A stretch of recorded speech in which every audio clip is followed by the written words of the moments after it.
안녕하십니까. 제주한라대학교 국제경영학과 미시경제학을 맡은 박소라입니다.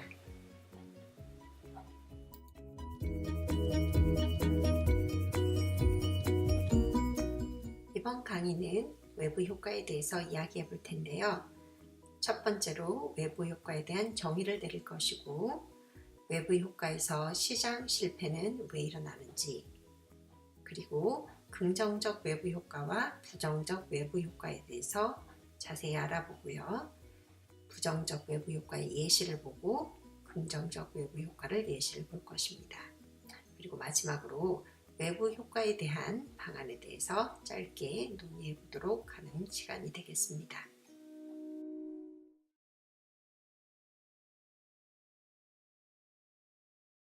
해보려고 하면 일단 학기 초에 이제 이야기했었던 경제학의 10대 기본 원리 중에서 6번째 기본 원리에 대한 이야기를 다시 한번 짚고 넘어가야 될 것 같습니다. 경제학의 6번째 기본 원리에서는 일반적으로 시장이 경제활동을 조직하는 데 좋은 수단이다 라고 이야기를 했었어요. 아담 스미스가 뭐라고 얘기했었냐면, 보이지 않는 손은 가격을 사용해서 경제활동을 조정한다고 했습니다. 재화의 가격은 그 재화의 개인적인 가치만이 아니라 사회적인 가치를 나타낼 뿐 아니라 그 재화의 생산하는 비용, 그 재화를 생산하는 비용의 의미를 포함하고 있고, 물건을 사고 팔 때 사회적인 비용에 대해서 자신도 모르게 계산해서 어떤 방향으로 사회적인 복지를 극대화하는 방향으로 의사결정을 내리도록 유도한다고 했어요. 즉, 사회적인 복지를 극대화하는 방향으로 보이지 않는 손이 시장이 경제활동을 조직할 수 있게 한다라고 이야기를 했었습니다. 그래서 굳이 세금같이 정부의 규제는 가격을 왜곡하기만 하고 가게와 기업의 의사결정을 왜곡하는 수단일 수밖에 없다라고 얘기를 했어요. 즉, 정부는 웬만하면 개입하지 말라는 이야기를 했었죠. 하지만 우리가 여기서 중점을 두고 봐야 되는 것은 일반적으로라는 이 앞에 말이에요. 그 말은 무슨 말이에요? 일반적이지 않은 예가 있다 라고 하는 말과 일맥상통한다 라고 생각하시면 되는 거죠. 시장의 실패를 우리가 일반적이지 않은 예라고 이야기를 합니다. 시장 실패의 예들은 불완전한 경쟁, 공공재, 정보의 불확실성, 외부 효과, 불공평한 소득 분배 등등, 이제 이야기를 하자고 하면 이제 꽤 길게 얘기할 수 있는 것인데, 일단 이 중에서 외부 효과만을 들려서 저희가 이야기를 해보도록 하겠습니다. 외부 효과는 어떻게 정의되냐면, 한 사람의 행위가 제3자의 경제적 휴생에 영향을 미치고 그에 대한 보상이 이루어지지 않는 상태이다 라고 이야기를 해요. 즉, 다른 사람한테 다른 사람들의 경제적 후생에 영향을 미치면서도 그에 대한 보상을 지불하지 않기 때문에 자원 배분의 효율성을 달성하기 어렵게 만든다라는 이야기인데요. 그래서 시장 실패의 전형적인 예로 꼽힌다라고 합니다. 외부 효과가 제3자의 경제적 후생에 긍정적인 여파를 미치면 긍정적 외부 효과, 부정적인 여파를 미치면 부정적 외부 효과라고 하는데요. 긍정적 외부 효과는 제3자에게 이득을 주는 외부 효과라고 정의할 수 있는데요. 그렇게 다른 경제 주체에게 이득을 주었음에도 불구하고 그 대가가 지급되지 않기 때문에 시장에서의 생산활동이나 소비활동은 사회적, 체적 균형량에 비해 적다라고 생각할 수 있습니다. 부정적 외부 효과의 경우에는요, 제3자의 경제적 후생을 낮추는 외부 효과인데요. 한 경제 주체의 행동이 다른 경제 주체에 손해를 끼쳤음에도 불구하고 그 보상이 지불되지 않기 때문에 시장에서의 생산활동, 소비활동은 사회적 균형량에 비해 더 많다라고 이야기할 수 있습니다. 조금 더 자세하게 보면요, 부정적 외부 효과의 가장 좋은 예는 산업 폐기물이라고 생각할 수 있습니다. 예를 들어 물건을 생산을 할 때 이제 폐수나 공기 대기 오염이나 토양의 오염이 굉장히 많이 일어나는데요. 이런 것에 대해서 제대로 손해에 대한 대가를 지불하는 기업은 많지 않은 거 여러분들 알고 계시죠? 이러한 외부 효과로, 부정적인 외부 효과로 인해서 실제적으로 우리 자손들이 대대손손 사용해야 될 이 아름다운 땅, 그리고 공기, 물들이 다 오염이 되는데요.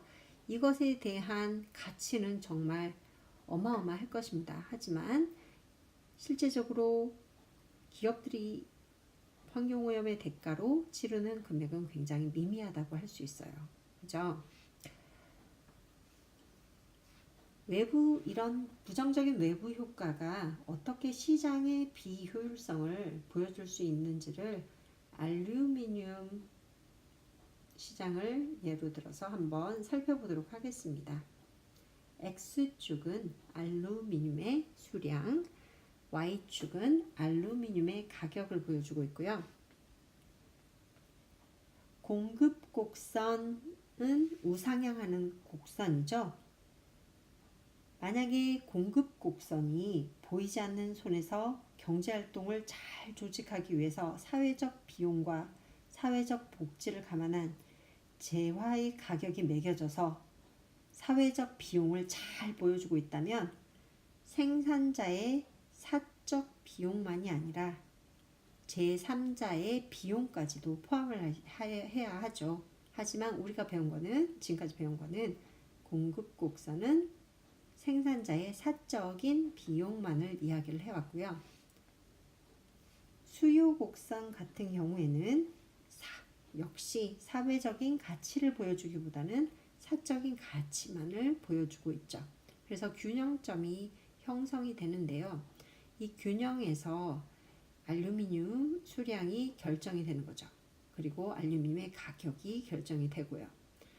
그래서 여기를 균형량이라고 우리가 대충 이야기를 하면 부정적인 외부 효과가 없을 때는 환경오염도 없고 다른 부정적인 외부 효과가 전혀 없을 때는 공급 곡선은 사회적 비용과 일치를 하고 사회적 비용은 사적 비용과 일치한다고 볼 수 있어요. 그렇죠? 왜냐하면 부정적인 영향을 받은 제3자의 비용이 발생하지 않기 때문이죠. 하지만 알루미늄을 생산하는 데 부정적인 환경오염 같은 외부 효과가 발생을 한다면요. 사회적 비용은 사적인 비용과 똑같을 수가 없습니다. 왜냐하면 사회적 비용은 사적 비용 더하기 부정적 영향을 받은 제3자의 비용을 포함해야 되는 거거든요. 그죠? 그래서 이렇게 사회적 비용이 공급 곡선과 다른 게 아니라 사회적 비용이 사적 비용과 다르다는 얘기죠. 사적 비용이 보여주는 균형량과 사회적 비용이 보여주는 최적량이 다르게 됩니다. 자, 이 그림을 보면 공급 곡선과 사회적 비용 곡선이 다르게 그려졌죠. 하나는 빨간색, 하나는 파란색인데요. 사회적 비용이 더 크기 때문에 이쪽에 그려졌고요. 최적 생산량이 따라서 시장 균형 생산량보다 적게 됩니다. 이거는 무슨 말이에요? 사회적 비용을 충분히 감안했다면 실제적으로 더 적은 양에서 생산돼서 소비가 돼야 된다라고 하는 얘기인 거죠. 따라서 시장 실패가 일어났다라고 이야기를 할 수 있어요. 사회적 최적점보다 더 많은 물건이 시장에서 실제로 거래되면서 사회의 실제 비용을 시장이 반영하지 못했기 때문이에요.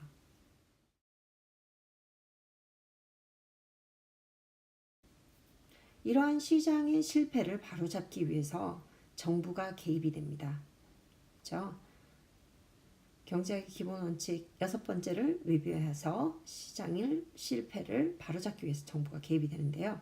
첫 번째로 외부 효과를 내부화하는 방법이 있고, 두 번째로 세금 부과를 하는 방법이 있어요.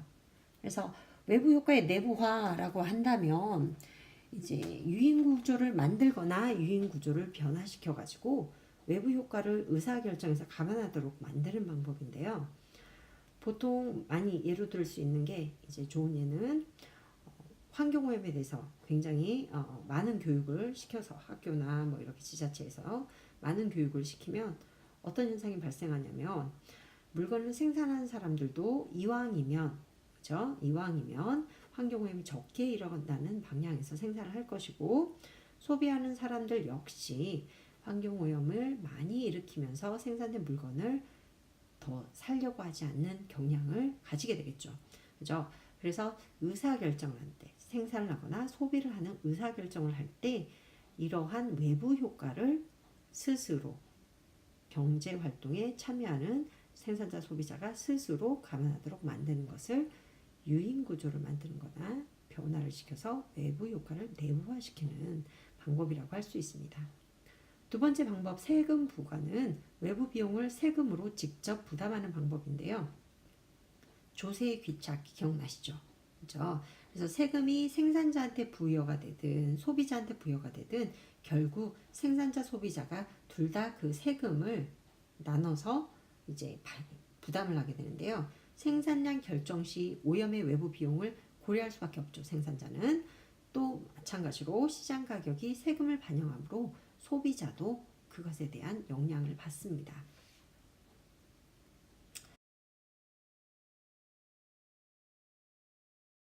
그러면 긍정적인 외부 효과에 대해서 한번 보도록 하겠습니다. 긍정적인 외부 효과의 좋은 예로는 교육을 들 수 있는데요. 교육은 보통 보다 나은 정부, 낮은 범죄율, 생산성의 향상과 임금의 증가를 나타낸다고 여러 연구 결과는 보여주고 있습니다. 즉 여러분들이 대학 올 때 결정은 뭐야? 사회를 좀 더 이롭게 만들겠다. 사회에 좀 더 바람직한 사회를 만들기 위해서 여러분들이 대학을 왔나요? 그건 아니죠. 순수히 개인적인 목적을 위해서 왔을 거예요.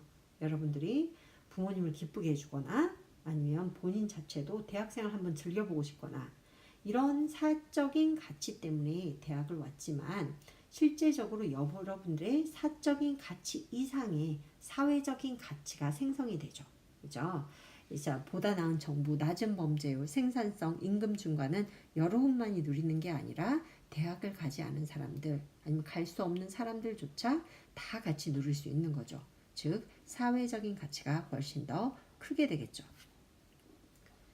그렇다면 이런 긍정적 외부 효과의 좋은 예인 교육이 어떻게 사회의 최적을 반영하지 못했는지 그거에 대해서 한번 이제 보면요. 이 교육 시장에서 교육의 수량은 X축 그리고 교육의 가격은 Y축에 나타났어요. 공급 곡선을 보여주는데 역시 사적인 비용만을 고려를 하죠.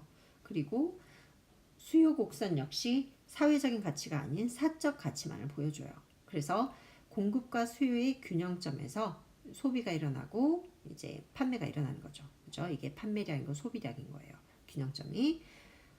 하지만 실제적으로 우리가 사회적인 가치를 봤을 때 외부적인 편익이 있다고 했죠. 더 나은 정부 그리고 범죄율도 낮아지고 이제 실제적인 생산량도 더 늘어나고 임금도 훨씬 더 이제 높아지는 이런 사회적인 외부 편익이 발생을 함으로 인해서 수요 곡선은 사적인 가치만을 보여주고 사회적인 가치를 정확하게 반영을 못해요. 그래서 사회적인 가치를 다시 한번 그려주게 되고, 그래서 외부 편익이 증가하는 걸 보여주는 거죠. 그래서 실제적으로 사회가 최적 양으로 거래돼야 된다고 생각하는 양보다 교육시장에서는 더 적은 양에서 균형이 형성돼서 그 정도만 팔리고 사게 됩니다. 그래서 최적 생산량은 시장 균형량보다 더 큰 거죠. 교육시장에서 시장 실패를 바로잡기 위해서 정부는 어떤 식의 정책을 펼 수 있냐면, 첫 번째, 외부 효과의 내부화를 하는 방법으로, 두 번째는 보조금을 주는 방식으로 시장 실패를 바로잡을 수 있어요. 즉, 교육이 필요성에 대한 이렇게 광고나 이런 것들을 많이 한다면 어떻게 되겠어요? 대학을 가려고 생각하지 않았던 사람들은 내가 대학을 한번 가볼까? 라는 호기심이 들 수도 있고요. 실제적으로 이렇게 뭐 자선가들을 이렇게 돈이 이렇게 이제 다른 사람들을 위해서 이제 어떻게 투자를 하고 싶은 사람들은 어떻게 생각하겠어요? 아, 교육이 이렇게 좋은 건데 내가 조금 투자를 해서 다른 사람들을 더 교육할 수 있도록 만들어 줄까? 아니면 이제 교육을 제공하는 사람들도 이렇게 좋은 교육을 어떻게 하면 이제 소비자들이 더 많이 소비할 수 있도록 내가 도와줄 수 있을까라는 방법으로 의사결정을 하겠죠. 또 보조금의 형태로 정부가 그러한 이렇게 수량을 늘리는 방법, 이제 거래량을 늘리는 방법을 고안할 수 있습니다. 즉, 대학에 갈 경제적인 수준이 안 되는 친구들을 위해서 어떻게 해요? 정부에서 많은 장학금 개념으로 돈을 보조해 주죠. 이런 경우에는 실제적으로 교육을 받기 위해서 지불해야 되는 금액이 적기 때문에 이제 기존에 돈이 없었던 사람들도 교육을 시도할 수 있는 좋은 계기가 됩니다. 즉, 실제적 거래량을 늘릴 수 있는 균형점이 최적점으로 다가갈 수 있게 만드는 역할을 할 수 있죠.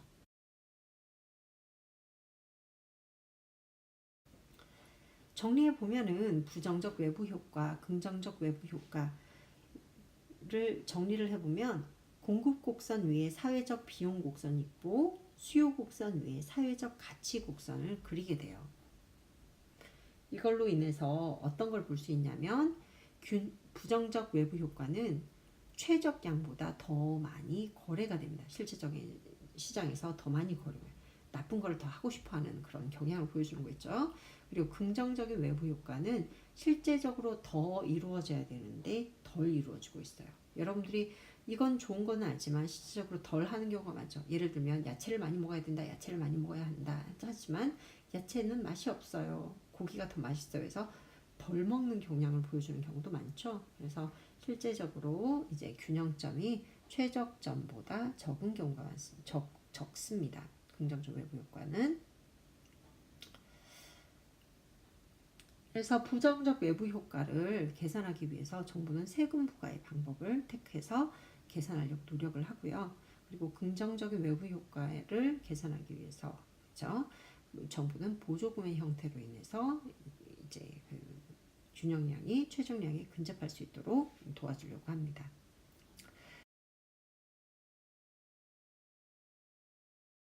이렇게 해서 이제 부정적, 긍정적인 외부 효과에 대해서 조금 살펴봤는데요. 이제 두 개의 생각해 볼 문제를 숙제로 드리겠습니다. 첫 번째 문제는 매경 경제에서 이제 가져온 문제인데요. 다음은 모 대학 경제 동아리에서 한 학생이 발표한 내용이다. 다음 중 옳은 진술로만 구성된 것은 해서 환경오염에 대한 이야기를 맞는 진술만 이렇게 묶어가지고 있는 답을 고르시고 그 이유에 대해서 이렇게 주어진 이렇게 강의 노트 공간에 써보시면 되겠습니다.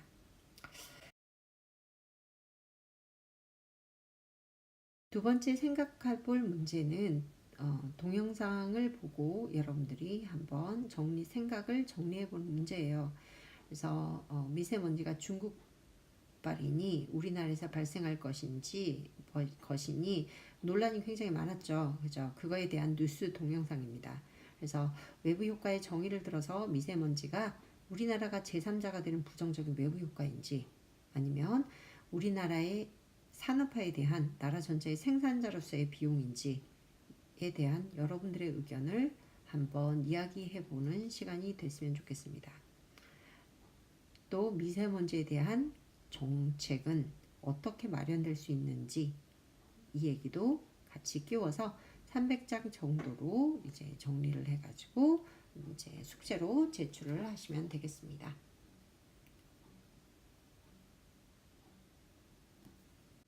예.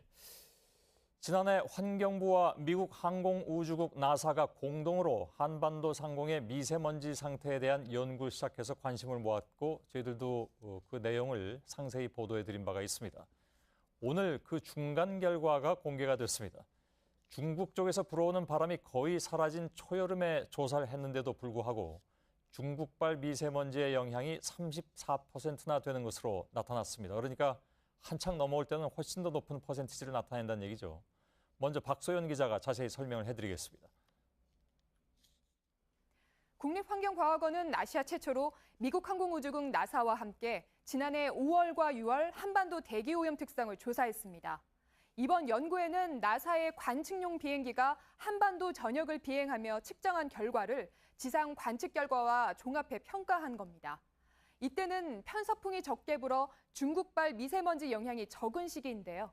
이런 계절적 한계에도 불구하고 중국발 오염물질이 상당 부분 국내 미세먼지에 영향을 끼치고 있다는 것을 확인할 수 있었습니다. 서울올림픽공원북은 지상과 상공에서 측정한 수도권 초미세먼지 오염도를 살펴봤더니 중국 내륙에서 건너온 게 34%입니다. 좀 더 자세히 들어가 보면 산동 권역이 22%, 국경이 7%, 상해가 5%를 차지했습니다.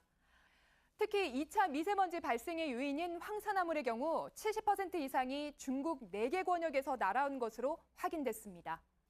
이번 연구의 또 다른 특징은 국내에서 발생한 초미세먼지만으로도 세계보건기구 하루 평균 권고 기준치인 세제곱미터당 25 마이크로그램을 초과하는 날들이 확인됐다는 점입니다.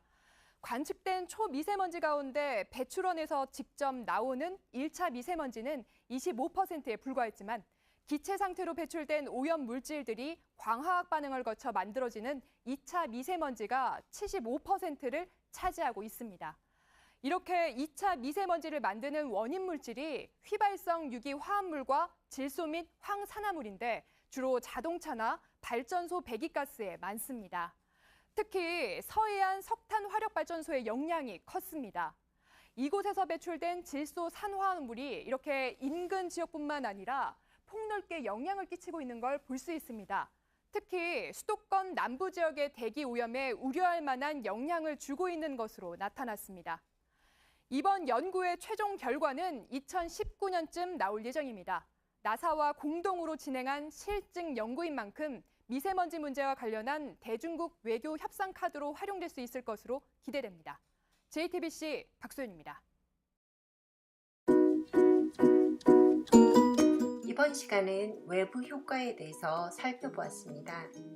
외부 효과는 한 사람의 행위가 제3자의 경제적 후생에 영향을 미치는데요. 그것에 대한 보상이 이루어지지 않을 때를 말하는 것입니다. 긍정적인 외부 효과도 있고 부정적인 외부 효과도 있다고 이야기를 했죠.